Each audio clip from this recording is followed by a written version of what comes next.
नमस्कार, आप capital TV Bihar देख रहे हैं। मैं हूं आपके साथ समीक्षा तिवारी। दिन में बच्चों को पढ़ाने वाला एक मौलाना शिक्षक रात के अंधेरे में आखिर किसके संपर्क में था? एक साधारण जिंदगी के पीछे क्या कोई ऐसा चेहरा छिपा था जिसकी भनक आसपास रहने वालों तक को नहीं लगी? बिहार के मधुबनी से आई इस गिरफ्तारी ने सिर्फ एक व्यक्ति की नहीं बल्कि कई सवालों को कटघरे में खड़ा कर दिया है।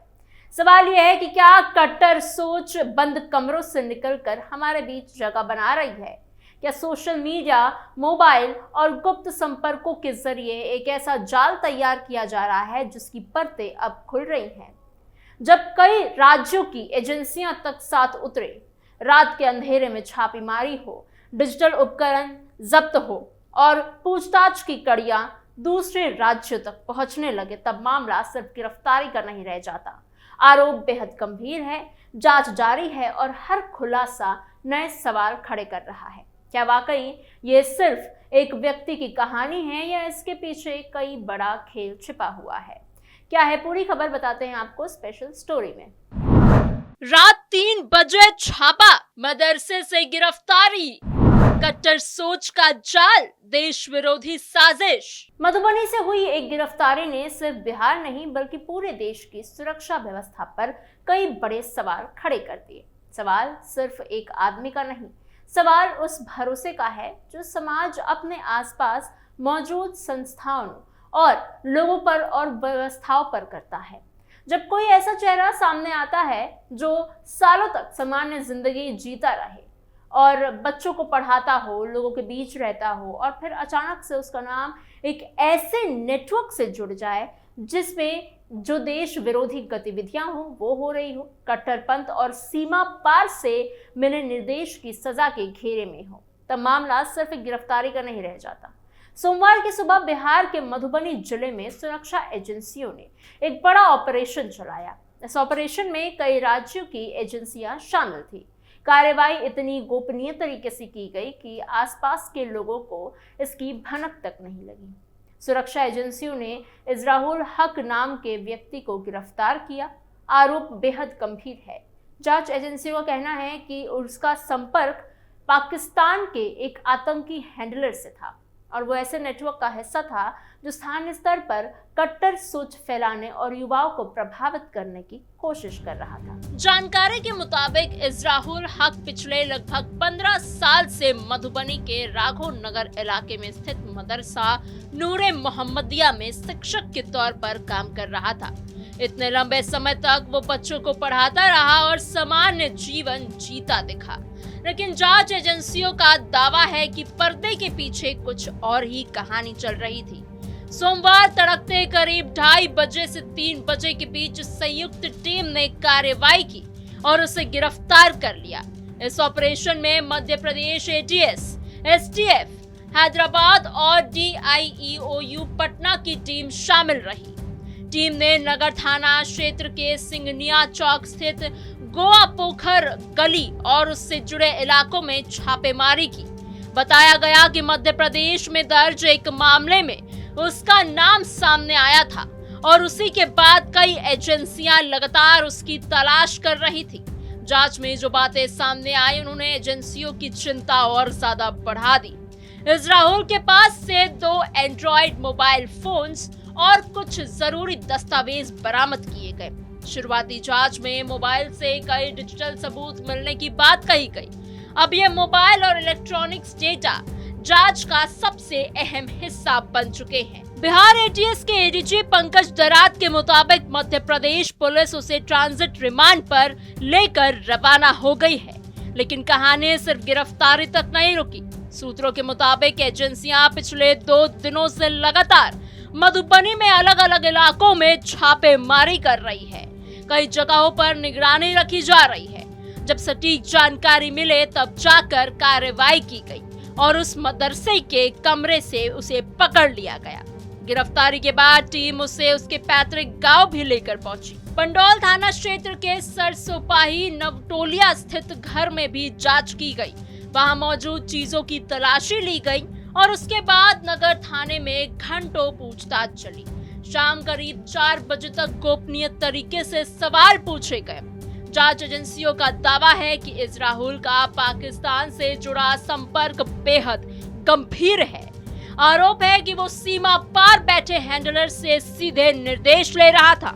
सिर्फ संपर्क ही नहीं बल्कि स्थानीय स्तर पर युवाओं को प्रभावित करने, उनकी सोच बदलने और उन्हें कट्टर रास्ते की ओर ढकेलने की कोशिश भी की जा रही थी। एजेंसियों के मुताबिक युवाओं का ब्रेन वॉश करके उन्हें देश विरोधी गतिविधियों के लिए तैयार किया जा रहा था। इसी मामले में मध्य प्रदेश एसटीएफ ने उसके खिलाफ यूपीए के तहत मामला दर्ज कर लिया है। इससे पहले इसी नेटवर्क से जुड़े 4 और संदिग्ध गिरफ्तार किए जा चुके हैं। पूछताछ के दौरान उन्हीं लोगों से मिले इनपुट में इस राहुल का नाम भी सामने आया। अब सबसे बड़ा सवाल यही बन रहा है कि क्या ये एक अकेला मामला था या इसके पीछे एक बड़ा नेटवर्क काम कर रहा था। मधुबनी और आसपास के इलाकों में लंबे समय से ही सुरक्षा एजेंसियों की नजर में रहे, क्योंकि नेपाल बॉर्डर पास होने की वजह से कई बार संदिग्ध गतिविधियों की आशंका जताई जा रही थी। इससे पहले भी बिहार के कुछ इलाकों से स्लीपर सेल से जुड़े मामलों की जांच हो चुकी है। 13 साल पहले पटना गांधी मैदान ब्लास्ट के बाद दरभंगा और आसपास के क्षेत्रों से इंडियन मुजाहिदीन से जुड़े कई संदिग्ध पकड़े गए थे। अब इस नए मामले में पुराने सवालों को फिर से सामने ला दिया है, फिर से जगा दिया है। जांच एजेंसियां अब ये पता लगाने में जुटी हुई हैं कि क्या इस पूरे नेटवर्क को सीमा पार से आर्थिक मदद भी मिल रही है। टेरर फंडिंग का एंगल भी जांच के केंद्र में अब आ गया है। एजेंसियां ये पता कर रही हैं कि आखिर कितने स्थानीय लोग इसके संपर्क में थे और कितने युवाओं तक इसकी पहुंच बन चुकी थी। मीडिया रिपोर्ट्स के अनुसार इजहार मधुबनी जिले के पंडौल इलाके में किराए के एक मकान में रहता था। उसका परिवार उसके साथ नहीं रहता था। जांच में ये भी सामने आया है कि उसके मोबाइल फोन में कुछ ऐसे वीडियोस मिले हैं जिन्हें एजेंसियां भड़काऊ बता रही है। रिपोर्ट के अनुसार उनमें भारत में शरीयत कानून लागू करने से जुड़े वीडियोस भी शामिल है। जांच एजेंसियों का कहना है कि वो कट्टरपंथी मॉडल की फंडिंग से जुड़े काम भी देखा करता था। जानकारी के मुताबिक इजहार को भावड़ा गांव की मस्जिद से गिरफ्तार करने के बाद मधुबनी कोर्ट में पेश किया गया और वहां से मध्य प्रदेश एटीएस को 20 जून 2026 तक ट्रांजिट रिमांड दी गई। बताया गया कि 17 जून को उसे भोपाल ले जाया जाएगा, जहां उससे पूछताछ होगी आगे की। लेकिन इस पूरे मामले में एक और नाम सामने आता है और वहीं से कहानी और ज्यादा बड़ी हो जाती है। कट्टरपंथी मॉड्यूल की जांच में ये इजहार की 6ठी गिरफ्तारी बताई जा रही है। जी हाँ, इससे पहले भोपाल के कांजी कैंप इलाके से पकड़े गए मोहम्मद फराज उर्फ खालिद से पूछताछ हुई थी। उसी पूछताछ में इजहारुल का नाम भी सामने आया था। इससे पहले सहारनपुर से नय्यम अब्दुल्ला, राजस्थान के अलवर से शाकिर मेव, धार जिले से हाजी अजहर और हरियाणा के नूह से शाकिर को भी इसी मॉड्यूल से जुड़े रहने के आरोप में पकड़ा गया था, गिरफ्तार किया गया था। फंडिंग का रास्ता अब एजेंसियों के निशाने पर। कौन था असली मास्टरमाइंड? मोहम्मद फराज और खालिद से पूछताछ में एजेंसियों को कई राज्यों में नेटवर्क फैलाने की कोशिशों की जानकारी मिली। दावा किया गया कि स्लीपर सेल जैसी गतिविधियों की जड़ें जमाने की कोशिश चल रही थी। इसके बाद मध्य प्रदेश एटीएस ने राजस्थान एटीएस और एसटीएफ की मदद से अलवर जिले के टपुकरा थाना क्षेत्र से शाकिर मेव को गिरफ्तार किया। जांच एजेंसियों के मुताबिक शाकिर मेव की भूमिका बेहद अहम थी और उसे सेकेंड हैंड कमांडर जैसा माना जा रहा था। फराज के बाद वहीं कई गतिविधियों को आगे बढ़ाने में सक्रिय था।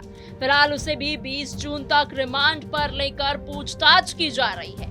पूछताछ में ये बात भी सामने आई है कि एक खाड़ी देश में बैठे हैंडलर और पाकिस्तान से जुड़े संपर्क इस पूरे नेटवर्क को दिशा दे रही हैं।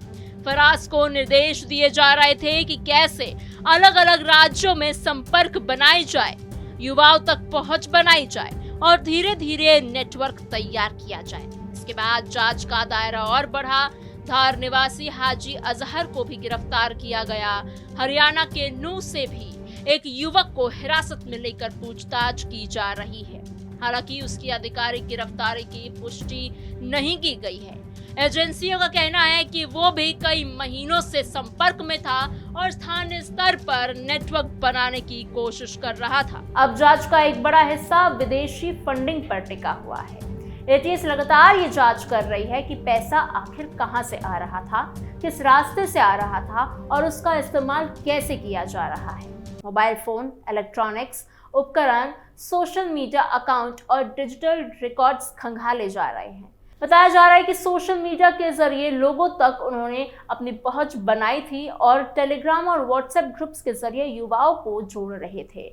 जांच एजेंसियों का दावा है कि गरीब और अकेले रहने वाले युवाओं को खास तौर पर निशाना बनाया जा रहा था। पहले बातचीत होती थी, फिर भरोसा दिलाया जाता था और फिर धीरे धीरे सोच बदलने की कोशिश की जा रही थी। सोशल मीडिया को हथियार बनाकर कट्टर सोच फैलाने की रणनीति पर अब काम किया जा रहा था।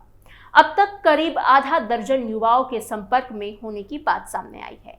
पुलिस उनकी सोशल मीडिया गतिविधियों और संपर्कों की जांच कर रही है। दूसरी तरफ बताया गया कि काजी कैंप इलाके में जहां फराज रहता था, वहां उसका परिवार ताला लगाकर चला गया। जिस क्लिनिक में वो काम करता था वहां भी ताला मिला। लेकिन इस पूरे मामले का सबसे बड़ा सवाल अभी भी वही है कि अगर आरोप सही साबित होते हैं तो सवाल सिर्फ एक व्यक्ति का नहीं रहेगा। सवाल ये हो जाएगा कि ऐसे नेटवर्क कितने शांत तरीके से काम करते हैं, कैसे सामान्य चेहरों के पीछे छिपे रहते हैं और कैसे डिजिटल दुनिया का इस्तेमाल करके लोगों तक पहुंच बना रहे हैं। दूसरी तरफ ये भी उतना ही ज़रूरी है कि जांच पूरी हो, सबूत सामने आए और अदालत की प्रक्रिया के बाद ही अंतिम निष्कर्ष निकाला जाए, क्योंकि किसी भी लोकतंत्र की ताकत सिर्फ कार्रवाई नहीं होती बल्कि सच्चाई तक पहुंचना भी होता है। फिलहाल इजहारुल हक और उससे जुड़े पूरे नेटवर्क की जांच जारी है। आने वाले दिनों में पूछताछ, डिजिटल सबूत और एजेंसियों की रिपोर्ट ये तय करेगी कि ये मामला कितना बड़ा था, इसके तार कहां तक जुड़े थे और कितने लोग इसकी चपेट में आ गए हैं। लेकिन एक बात तो साफ है, देश के खिलाफ काम करने का आरोप अगर सच साबित होता है तो चाहे चेहरा कितना भी सामान्य क्यों ना दिखे, कानून के सामने कोई नहीं बचेगा। फिलहाल इस खबर में इतना ही। आपकी इस पूरी खबर पर क्या राय है, हमें कमेंट बॉक्स में जरूर बताइएगा। ऐसी और खबरों के लिए बने रहिए कैपिटल टीवी बिहार के साथ।